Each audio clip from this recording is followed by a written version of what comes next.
So how long do you have any kind of rough guess how many years or decades it's going to take for you to get to where you can measure and download consciousness? I haven't thought that deeply about that. The main point in that respect is that with current architectures, if you were to download all of your synaptic connections and reproduce it on a CPU, according to our theory, it wouldn't be conscious. So unfortunately, that wouldn't work.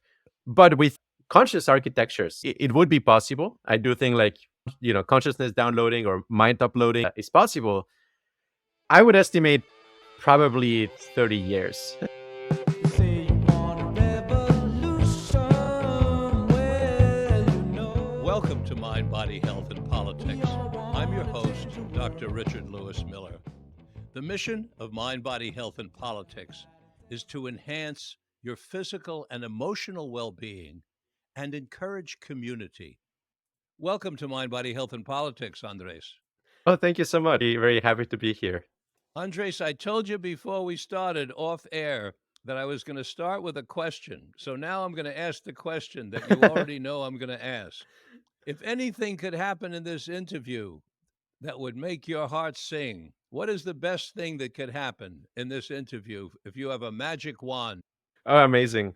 Well, okay, so I was thinking about it. There's obviously a lot of things I could want to have happen based on the frameworks that we explored at QRI. Probably, I think the biggest, what I call ethical arbitrage, meaning the biggest thing where with relatively few resources, relatively few coordination, we could improve the world massively, is on a topic that is actually pretty unpleasant to think about, but I think ethically really necessary. And that is essentially gaining traction and resources and power, the task of enabling the use of psychedelics for people who suffer from cluster headaches. I mean, essentially, for brief context, cluster headaches, 1 in 1,000 people suffer from them, and they're essentially about as painful as it gets. They're like maybe 10 times or 50 times more painful than amputation without anesthesia. And they're relatively common.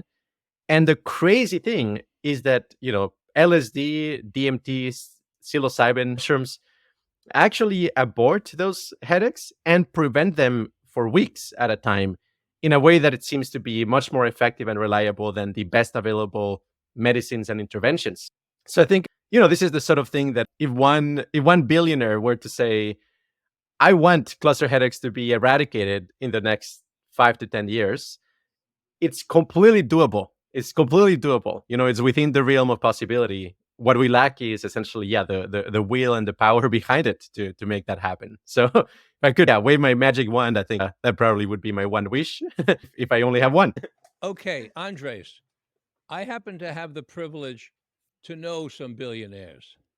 So if I were to go to one of them and say, hey, I met this guy, Andres Gómez Emilsson, and he tells me that 3.3 million people in the United States are suffering from severe migraine headaches that we could do something about with just a certain amount of money. What would I ask him to do with his billions of dollars? Tell me. Yeah, so there's a couple like very concrete things. One of them is we've got to essentially do a clinical trial of this application for DMT in particular. Essentially, DMT to us is the most promising way of tackling these because it's something you can essentially inhale in a vape, or there's like other ways of taking it very quickly, and it's gonna abort the headache. According to the people we have interviewed who use this method, it could be as soon as like 10 seconds after you inhale, and you don't need very high doses. Actually, you can use very, very low doses, like up to 3 milligrams. It's not even hallucinogenic. It's not a psychedelic dose. So the mechanism of action, it may not actually be the psychedelic component, maybe just other receptor affinity. So essentially getting DMT through clinical trials. There's another drug which is a non-psychoactive version of LSD that also seems very, very promising in this domain.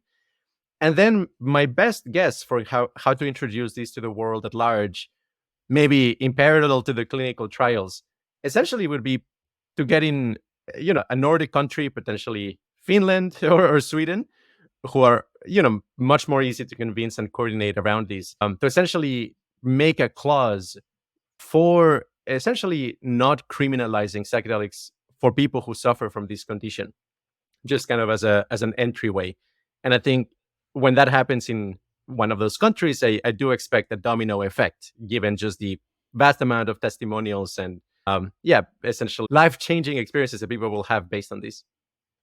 Now, Andres, based on your interviewing of scientists, have you reached a conclusion that DMT, which is an extremely fast acting and short acting psychedelic, is the most effective for these cluster migraine headaches, or is psilocybin or MDMA also equally effective? In terms of like effectiveness, in terms of actually preventing future headaches and getting rid of the current headache that you're having, as far as I know, LSD, psilocybin, and DMT would be ranked as equally effective. MDMA doesn't work for this condition. And also, importantly, 5-MeO DMT also doesn't seem to work for this condition. It's probably a very bad idea to use 5-MeO DMT for these, because it will kind of intensify it, because you'll be in a psychedelic state in addition to the headache.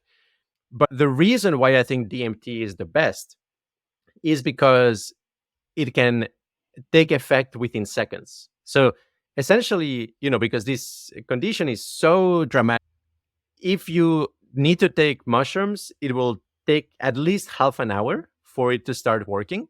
And in the meanwhile, you suffered for half an hour. Whereas with DMT, it just cuts through within seconds. And like that's why we think of it as the biggest bang for your buck here.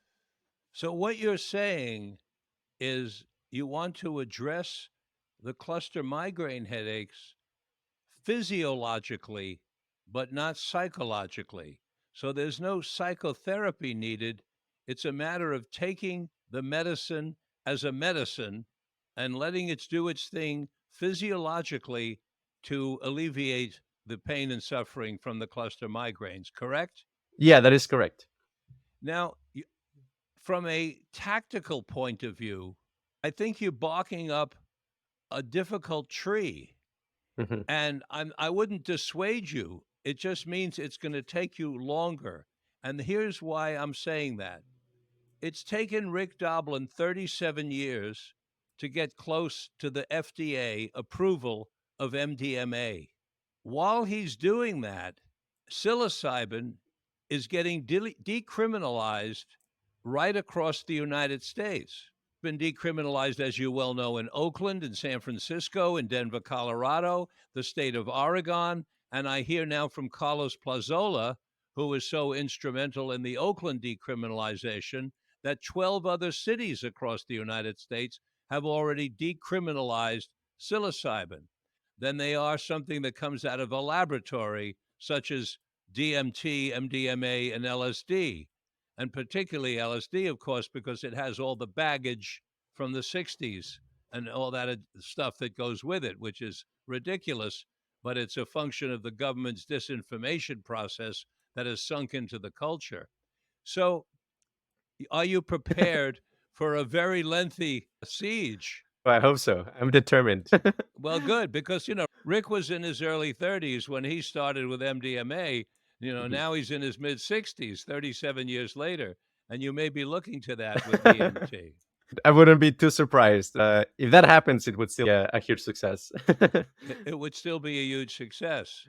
Now, tell me something about the Qualia Institute. First of all, tell us something about the name. Where did you get it? Yeah. What does it mean? Well, so qualia, it's essentially one of my favorite words, because it refers to something very, very intimate and very dear to all of us that most people don't even know there's a name for it. And so the analogy I often make is, when you were a kid, I bet at some point you wondered, is the blue that I see the same blue that other people see?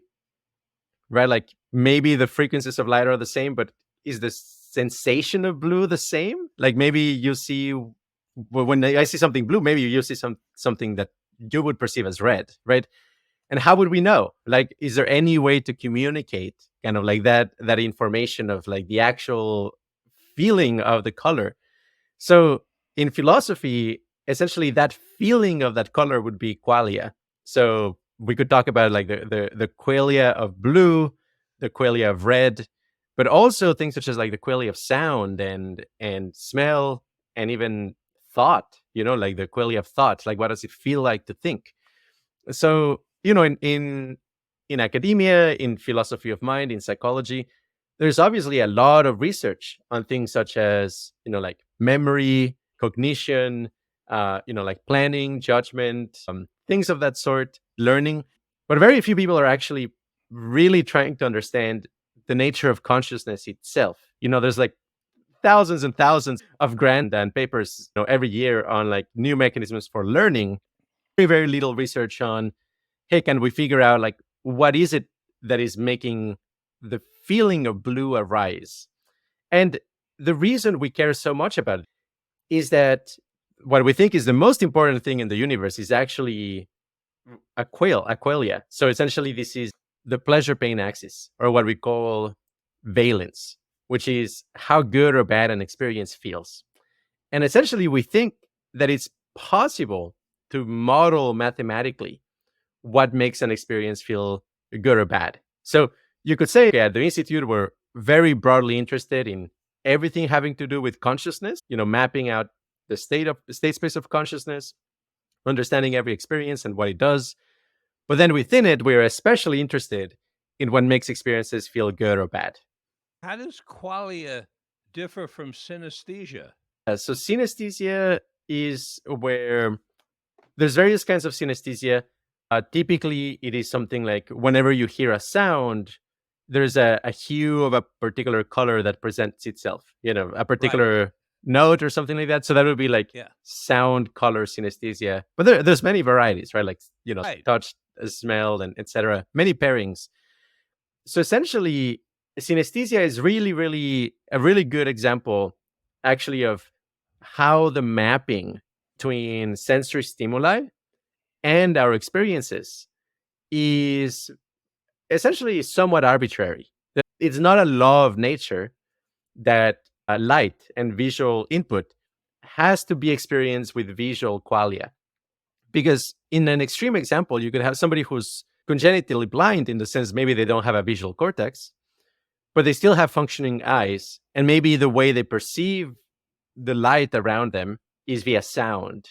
And that's a perfectly valid way of navigating the world. So what I'm getting at is that actually, in a sense, we're all synesthetic. It's just that we have an evolutionary adaptive type of synesthesia.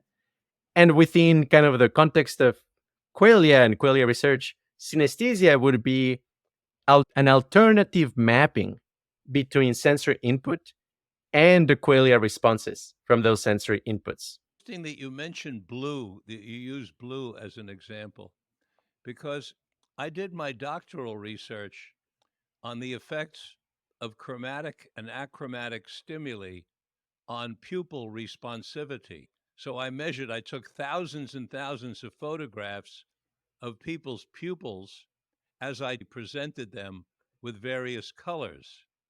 But I was taken with you picking blue because my research indicated that blue is the universally most popular and acceptable color for people in terms of the emotional response. In fact, after I did my research, when I went to my first postdoctoral interviews, I wore only blue socks, blue pants. I wore blue everything. Oh, I love it. And yeah, it was a lot of fun. And I got the first job that I interviewed for, too, at the University of Michigan in Ann Arbor. I was thrilled. And I always wondered if I would have worn a different color, maybe I wouldn't have gotten. Maybe I wouldn't have gotten the job. So you're mapping out the inside. Well, your research has implications for something that I'm thinking about a great deal. And I want to share this with you and get your opinion on it, Andres. We have evolved from Neanderthals to Homo sapiens. And we as Homo sapiens have had a certain length of time to be here. But that doesn't mean we are the end in the evolutionary progression. There could be a form beyond us, and I'm sure there is, and there can be forms beyond that. And I'm thinking that the next form for us is that we're going to be able to download the information and the cognitive processing of our what we call our brain, the computer. We're going to be able to download that onto a chip. And so when we can take that chip and put it into a robot, the robots will be the next step in evolution because, as we well know right now, robots are being made so that they have feeling in their fingers, they can smell, they can see, they can hear, they can function. And then when we put this chip in, they'll have what some people are calling AI, artificial intelligence. I don't call it that. I call it creative intelligence. I think artificial has a lot of baggage and it's a bad word. We created this intelligence. I call it CI, creative intelligence. It's a massive data that we created. There's nothing artificial about it. So when we take our creative intelligence and put it on a chip inside a robot, they will have the information. But what they won't have is what you're working on, which is consciousness. Yep. So you sound like you may be on the very cutting edge because if you're going to be algorithmically measuring consciousness, the step after that is you'll be able to put that consciousness onto a chip and add it to the Robux database. Tell me what you think of that theory. What's your opinion? Oh no, this is absolutely core to what we're doing. Because there's a Have I found a kindred spirit? I think so. I think so. I mean, like, I'll be very frank with you. I like, according to all of our theories, uh, all of the current hardware that is being used for AI or CI, as you're CI. calling it, CI, um, is not conscious, and it has to do with like the way the hardware is actually implemented. It's a deep rabbit hole. It doesn't mean that it's impossible to create a conscious machine. I actually think it is possible, and there's like a huge can of worms about like how to do it and whether we should do it and what under what conditions we should do it. One of the kind of like, the front load, the most core aspect of this conversation is we've got to make sure that whatever conscious intelligence we create um, is not suffering, right? Like we don't want to create a robot that is conscious and it's in a state of suffering, even if it's like very functional. There's like people who are very functional even though they're suffering very Oh, deeply. yes. Yes. Um, we don't want to do that to robots, right? We want them to be in a blissful state, ideally being able to access, heaven worlds, heaven states of consciousness, which are very real. They exist, as you probably know from meditation or psychedelics. Um, and essentially that is for me like the key constraint, because even if I have like a blueprint for, okay, this is how you make a machine conscious, um, I wouldn't quite release it until I know how to make sure it's also not suffering, right? Because otherwise, people will just go wild making it, and okay, maybe we will have like a new evolutionary step, but maybe it won't be free from suffering either. And part of the whole kind of point of the initiative of quality of research is how do we have functional consciousness that is not suffering, essentially? How do you enhance well-being, minimize suffering? But on a very, very technical note, I do think it's actually possible to create conscious machines. It's going to be an enormous, enormous technical challenge. And also, a lot of people will be deceived by machines that are not conscious, but that look conscious. And that's a whole problem as well. I mean, in fact, there's a whole possible future where the world is taken over by machines that are, in some sense, actually smarter than us, at least in some ways, but in such a way that it can acquire full power and just control humans. And that's a very live possibility, unfortunately. So we're I know what essentially I know what you're talking about. If you had machines that had algorithmic information but without consciousness, then they would strictly work on total rationality. They would be like the ultimate Socratic, Sophic people, right? And they would be Seneca and Marcus Aurelius personified. Um, but without the consciousness. See, it would be total rationality. I hear that's a very interesting point. And depending on how the information is put on the chip for them, they could be either difficult or really or very rational and beautiful. But Yep. you're talking about an added element, and something I hadn't thought about before, really, which is two kinds of robots: robots with information and cognitive processing without consciousness, and robots with information, cognitive processing, and consciousness. And then Yeah. you're adding into it the nature of the consciousness, because obviously, if you throw in neuroses and psychoses, you could have some weird robots running around out there, right? That's what you're isn't that's what you're implying, isn't it? Yes. You put in some pathological consciousness, you're going to have pathological robots. Yeah, yeah. And Very very acute, astute point on your part, sir. it's very, very crucial. I mean, I think it is one of the big bifurcations of the future. Is, are the machines going to be conscious or not, and are they going to suffer or not? And I think, like, to go to a good future, we have to create machines that are conscious, um, and they're actually also benevolent and blissful. And to get there, I think it's actually kind of walking on a razor's edge. I mean, because there's Uh-huh. there's problems on both sides. Well, if you listen to my introduction, cooperative people and those who would be dictators, Yeah. if those who would be dictators got the say on the nature of the robots, we know what kind of robots they're going to make, right? They're going to make robots that are going to create oligarchy, even more oligarchy than we already have, and dictators at the top. Oh yes. It's yeah. I mean, this is maybe tangential, but very related to your introduction. I do think that I mean, one of the most likely ways for a human extinction actually has to do with um kind of like very, very, egoic dictators going on nuclear war with each other because they have no way of de-escalating. I mean, essentially, yeah, that's a very, very live possibility as well, which also, I guess, just to put this on a pin on this, another very huge benefit of our research, hopefully, will be to enable things such as MDMA like states of consciousness, but that you can be in every day, without tolerance or Ah, neurotoxicity. yeah. And we think, like, that might help on the front of disabling dictators or something like that. Or at least creating a very different social conditions that just don't give rise to that sort of power structure. I want to take a sidebar here because and then let's come back. Please bring me back to what we're talking about. But the sidebar is you use the word neurotoxicity as related to MDMA. Mhm. I know of no research that indicates I know of no good research that indicates neurotoxicity with MDMA. There's no question that there are spikes in blood pressure and spikes in heart rate within pretty reasonable parameters.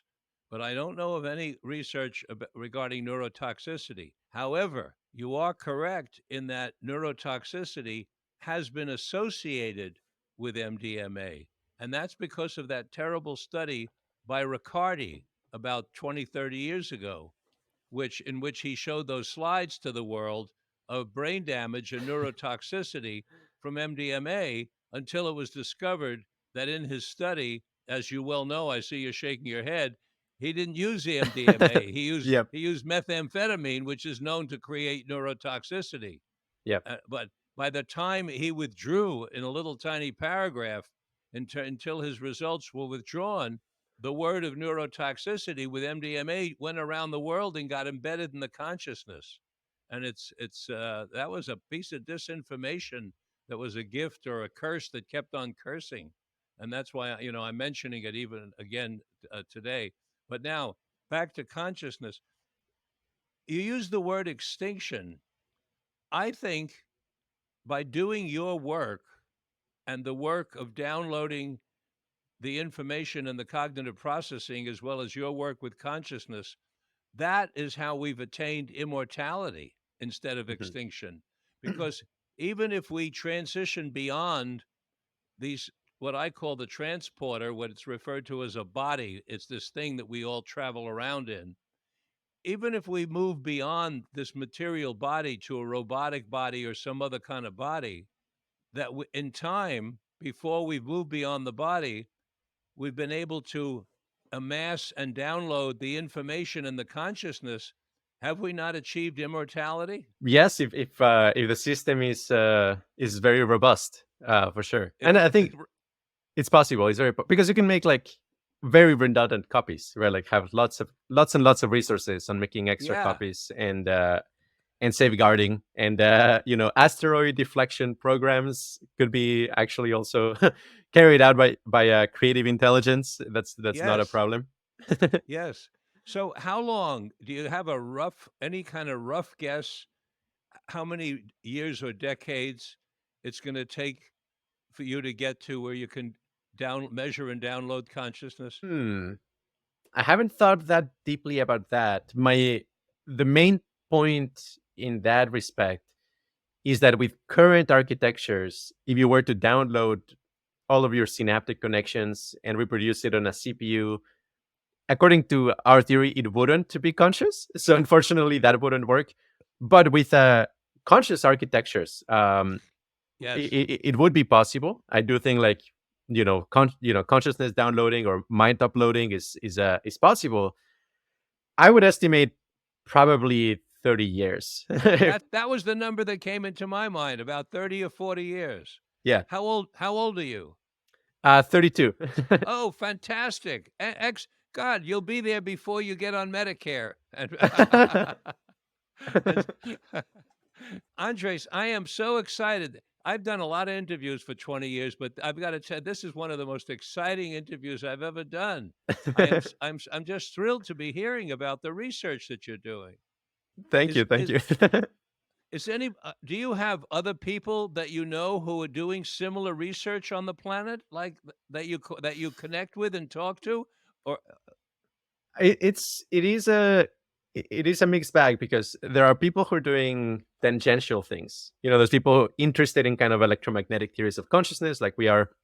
There are people interested in reducing suffering, and there's people interested on the heaven worlds and super pleasant experiences we're also very curious about. But as far as I know, only at QRI we combine all of those interests in a package deal where we say, things such as like, no, in consciousness research is not enough. We also need to steer it towards benevolence and reducing suffering. That is, as far as I know, pretty unique to us. But there's a lot of interest. I mean, I would say also there's an enormous demand. Like if we had a lot more funding, we could employ, dozens, maybe hundreds of really top researchers who actually want to do this work, but they cannot do it because nobody's funding it in academia or in industry. So I sort of think it's a little bit of like there's a huge latent backlog of people who want to work on it. They just don't have the conditions or the circumstances to be able to do it. the people at Google are not working on this, huh? No, not as far as I know. Uh-huh. Well, it's a long-range project, right? A 30-year project is a long-range project. Yeah.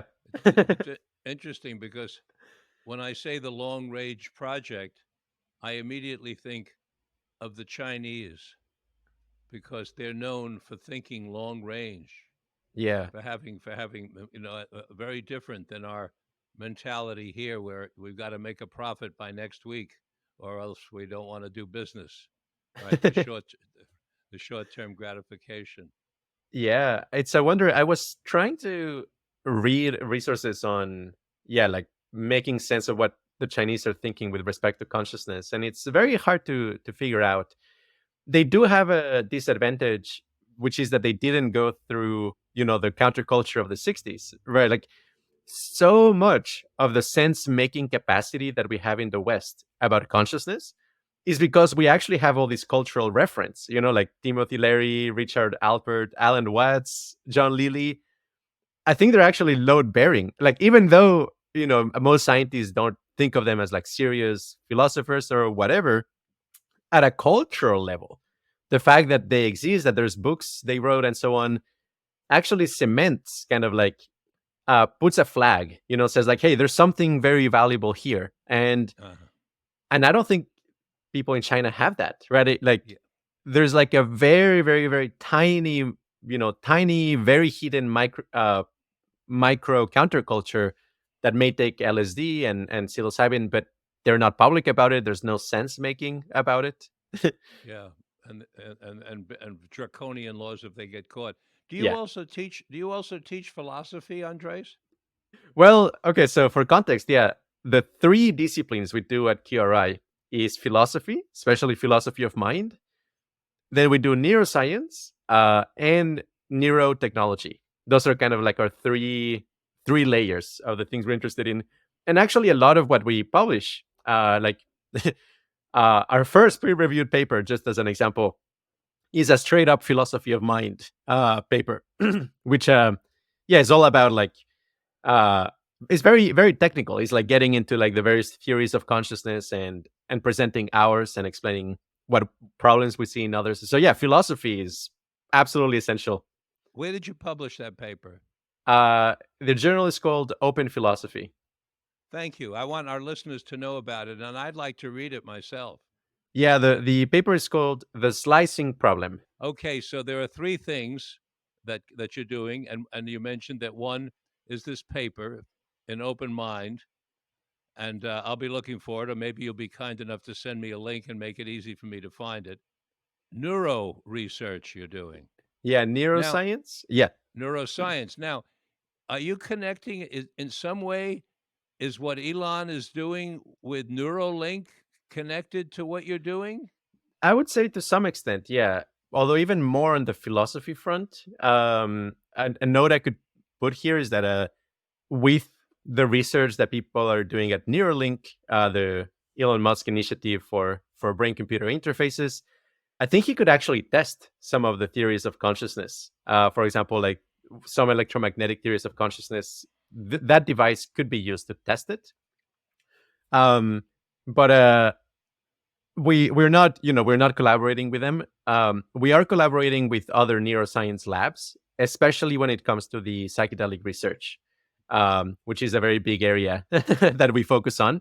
Uh-huh. Probably, for context, the thing we are the most well known for, probably, and probably by a big margin actually, is mapping out the DMT space. So essentially, people take DMT and they go to very crazy geometric hyperdimensional spaces, and they come back and they struggle to describe what they experienced because it's so complex, so such a diverse set of things that can happen. But what we did was essentially create a map of what are all of the levels and what are the mathematical properties of each of the levels, what kind of mathematical objects you can encounter at each of the levels. And that is yeah, essentially something that we have that I don't know anybody else who has done anything like it. I mean, there is like Uh-huh. some people who have tried to map it and say some things like, okay, levels of intensity, but we have actually gotten to the point where we can say, at the third level, you experience, for example, three-dimensional crystals, and this is the mathematics for that. It's called space groups.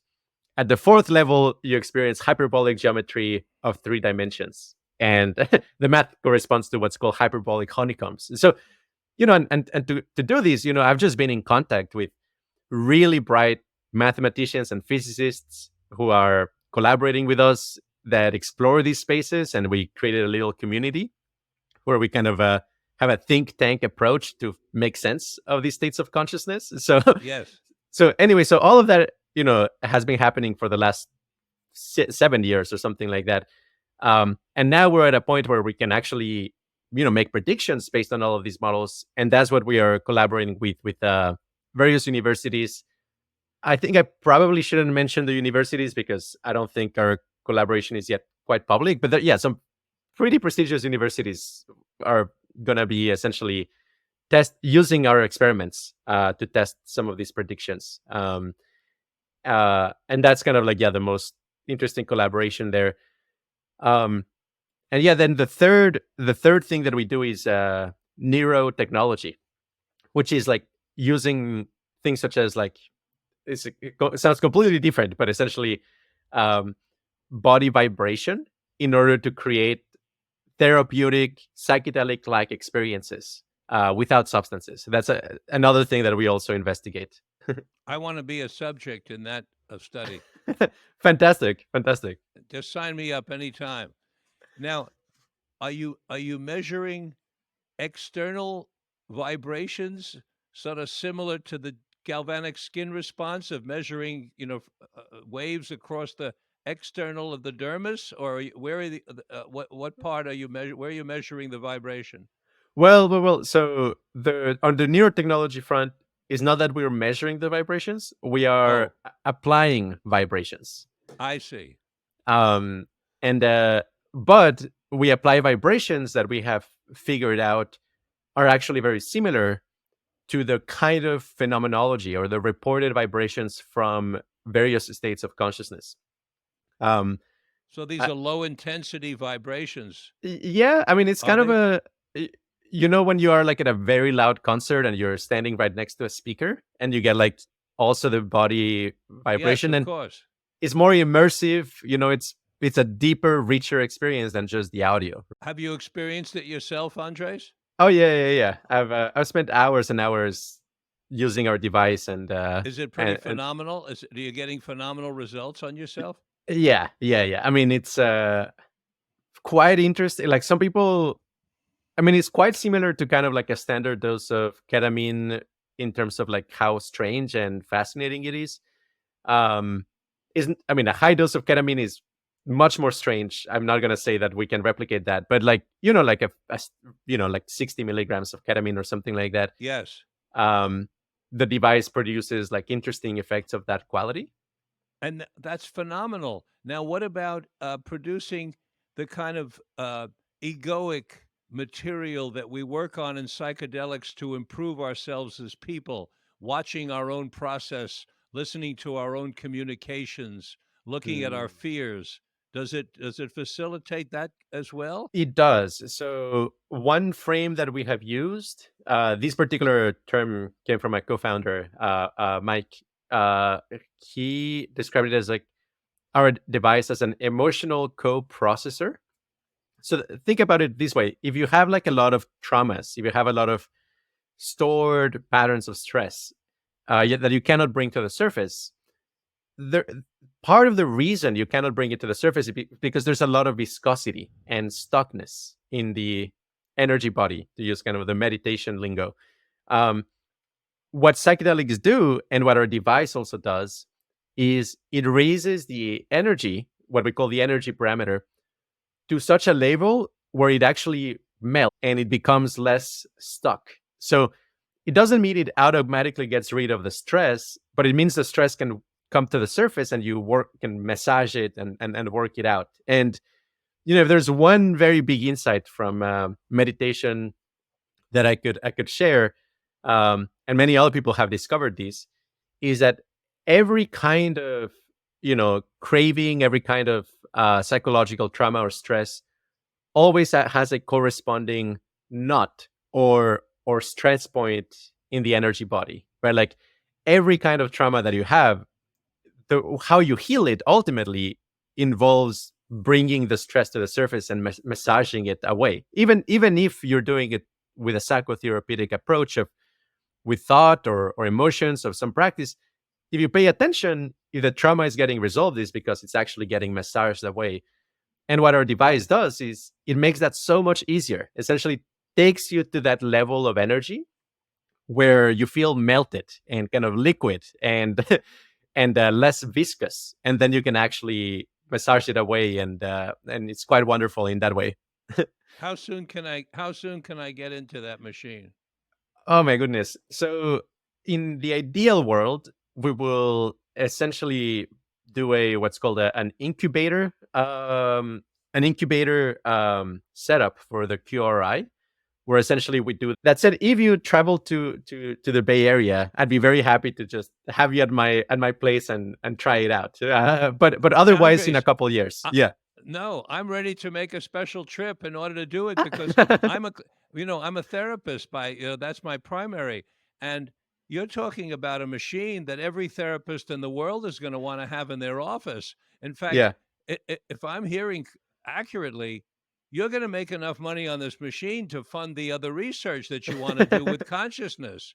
because this is a phenomenal thing, and people have been working on sound therapy, for hundreds of thousands of years. But now you put it together technologically, it sounds like, so that you can measure it and make it effective. I'm like, wow. I mean, I'm ready to get in my car. I mean, it's phenomenal. Is this why you look like a happy person, because you spend so many hours in this thing? Yeah, that might be part of it. Yeah. I think obviously the other part is having a strong life mission, and Yes. I also meditate a lot. I do what's called the like jhana meditation, which is very wonderful. Have you heard of No, spell it for me, please. Jhana? Jhana. Jhana. Jhana. Jhana. Okay, I'll Yeah, do some research on it. yeah. So How I off mean, how often do you do it? right now I meditate about like 90 minutes a day. Uh, I'm hoping. An hour and a half every day of the week? Wow. Wow, what a guy. Oh my God. You are some special being. That's phenomenal, sir. It's not That is that ph- much compared to other people I know. The thing that really made it happen though is that I went to a couple of retreats, specifically Jana retreats. So this is just a very useful for the audience and for you to know, because like a lot of the way meditation is taught, even the vibe of it is almost kind of as a chore. It's kind of like, oh, this thing you do for your mental health is kind of like exercise. It's not very pleasant, but you just get through it, sort of thing. The whole point of jhana meditation is actually what you're trying to do from on a moment to moment basis. You just figure out how do you improve the sense of well-being in your body, in your mind.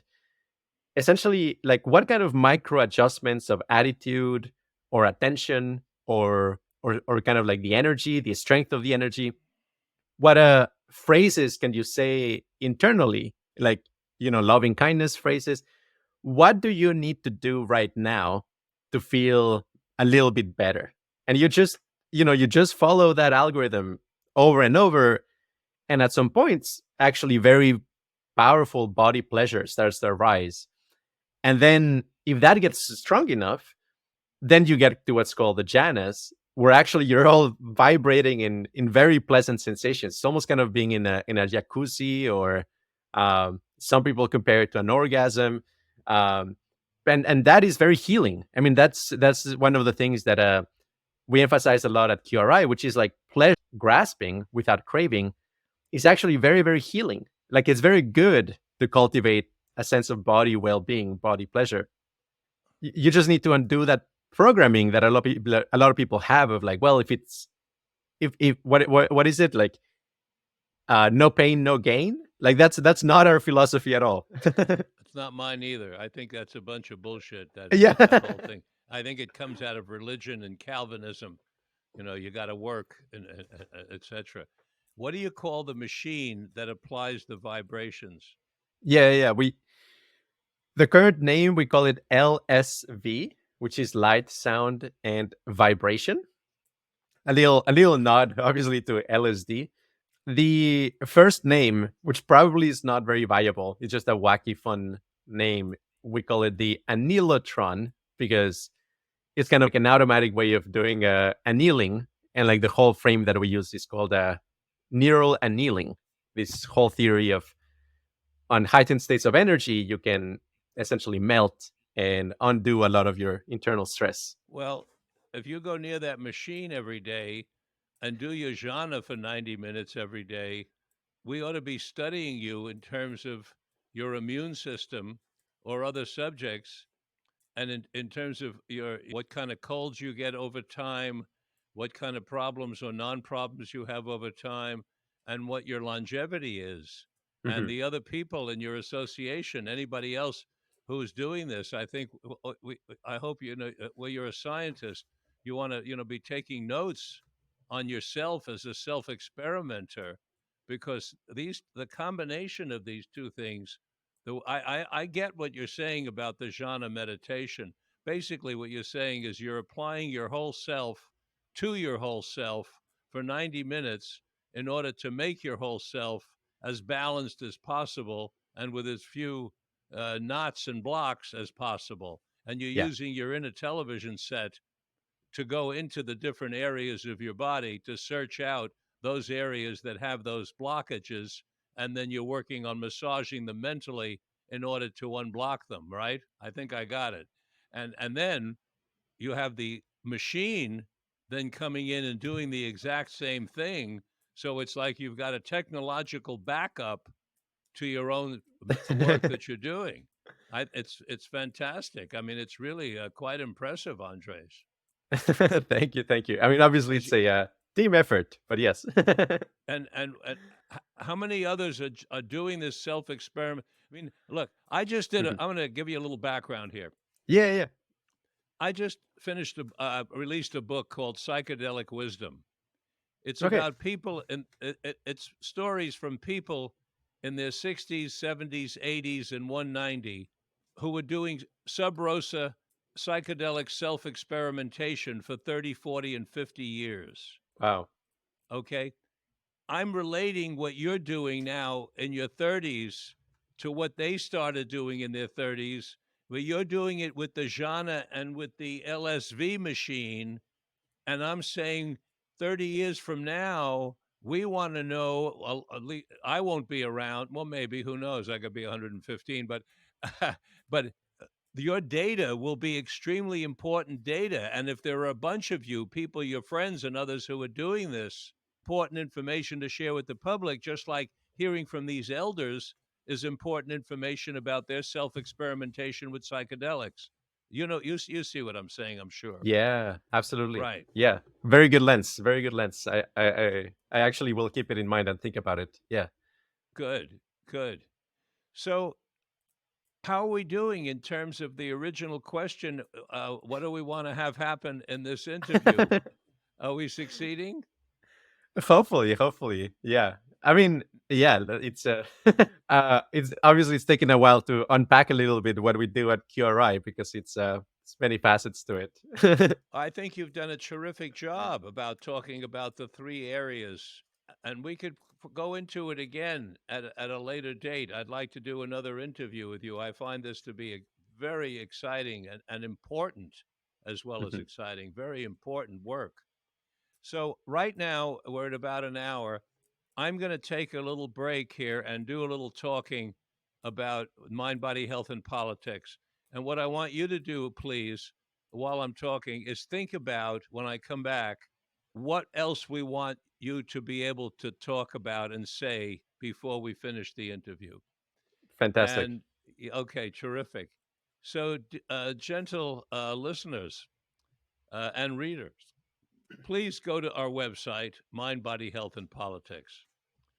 Our archives with exciting and informative interviews like the one that we're having today with Andres Gómez Emilsson are open source. That means you can go to the archives in your car, walking along, while you're hiking, wherever you want. You know the scene, and listen to the archives. So please do that. And then when you get to that little place where it says subscribe, push the subscribe button because that does something good for us. I don't know what it is that's good, but there's something good when you push on subscribe. So please do that. And then check out my book, Psychedelic Medicine, which is contains interviews with the greatest scientists in the United States on their research with psychedelics. And then the next one, Psychedelic Wisdom, that I was just talking about, which is the interviews with elders about their sub rosa experimentation. And I think maybe you'll enjoy one of both of those books. I've got more coming soon. I'm very excited about. Integral Psychedelic Psychotherapy, published by Routledge, is coming out in maybe this week or next week. You can look for that. And my book on sex is coming out in a few months called Freeing Sexuality. That's going to be a lot of fun for you to read. And it's dedicated to the working women of the world, the unsung heroines that we will be talking about in the future. Back to Andres Gomez Elmelson. I think one very important area we didn't touch upon. Maybe I'll just briefly mention, which I also think is going to be very very life changing. Is the field? Sorry, go ahead. No, I only wanted to say you said you'll briefly mention. I'd like you to lengthily mention. Lengthily mentioned. Beautiful. Uh, so I actually have a TEDx talk, TEDx Miami. You can also find it online. I will send you a link. It's a 7-minute talk that I gave last year, which touches upon this thing I'm about to mention, which is I believe that severe and chronic physical pain can actually be a thing of the past. That there is actually a technology very close by that's going to be as impactful as anesthesia was for surgery. We know that for for many years, for most human history, surgery was conducted without anesthesia, right? And obviously that's pretty terrifying. And from the moment it was discovered that nitrous oxide, ether, and chloroform could actually, be used for anesthesia, to the moment it were used for anesthesia, it took 50 years, right? Like there was 50 years of, I guess, cultural inertia of people not believing this is possible until there was a big demonstration, in 1847, I believe, of a surgery actually conducted with anesthesia. Well, there's this class of drugs that there's currently close to zero research on, at least in academia, but there's a lot of really good leads, which is called anti-tolerance drugs. So essentially, the problem with using something like morphine for chronic pain is that you habituate to it, right? Like you get a tolerance and it stops working as well, and then you're dependent on it. And in some cases, you may get even stronger pains after a while because of Not to mention that it causes constipation and depression. Yes, exactly. It also does that. Absolutely. So essentially, tiny doses of ibogaine, which is used for kind of like heroin addicts in large doses, and it's a crazy psychedelic. I haven't tried it myself, but like I know it's a very profound experience. In tiny doses, it is not psychedelic, but it seems to be capable of reversing tolerance to opioid medications to such an extent that somebody who is on morphine may all of a sudden not be depressed, not be constipated, but then on top of that, the pain relieving effects work just better, and they can take like 10% or 1% as much as they used to take, and the pain actually goes away. So what I'm getting at is, an ibogaine is a very dirty drug. It has a lot of other receptor affinities, maybe are not ideal, but in general, I suspect there's going to be a paradigm when we figure out how to do anti-tolerance correctly so that, the painkiller medication never stops working and it doesn't have the same side effects. And yeah, that to me is good. I think that's as significant as anesthesia. And yeah, again, also QRI is qualia research is one of maybe the only place in the world where we are advocates for doing more research in this area. What stands out for me as well, Andres, is that you're a man who is deeply concerned about human suffering and the human condition. You're concerned about it with regard to headaches. You're concerned about it with regard to what we put into robots, concerned about it with regard to tolerance and pain. And that is one of your foci in your life. And I commend you for that. It's a privilege to know you for that. I look forward to more interviews with you. And if I'm not being too pushy or demanding, if you want to invite me down to your lab to get next to that machine, I will. I'm in my vehicle on my way because it's one of the most exciting things I've heard about. It's the kind of thing that as you can tell by my thinking about robots and consciousness, it's the kind of stuff I sit and think about. But to be able to meet a kindred spirit who's actually doing something with it is really very exciting. So thank you for being with us today on Mind, Body, Health, and Politics. I appreciate your time and energy. Oh, brilliant. No, I've had a lot of fun, and thank you so much for the outlet. It's been a wonderful interview. And thank you for all the work that you do. It's amazing. My privilege. And thank you all for listening to today's broadcast of Mind, Body, Health, and Politics. I remind you that we do broadcast at 9 o'clock every Tuesday morning, as well as having the archives open so you can listen anytime you want.